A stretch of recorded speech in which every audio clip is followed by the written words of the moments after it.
В любовта, в истинската любов няма болка. Ако вие изпитвате болка, това не е любов, а болезнена връзка.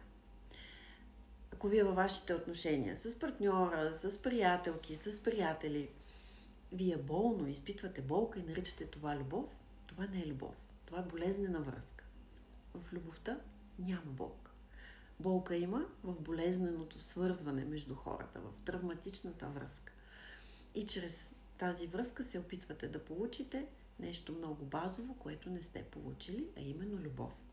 И когато говорим за безусловно приемане, за безусловна любов, това има нужда от това в човека, вътрешното дете, на което не му е достигнала любовта на мама. И не защото мама не е могла да обича, не защото мама не е обичала, не защото мама не е била добра, а защото детето е имало определени преживявания и в тези преживявания той е чувствал нещо и в това чувство не му е достигнало чистото присъствие на мама и на мамината любов.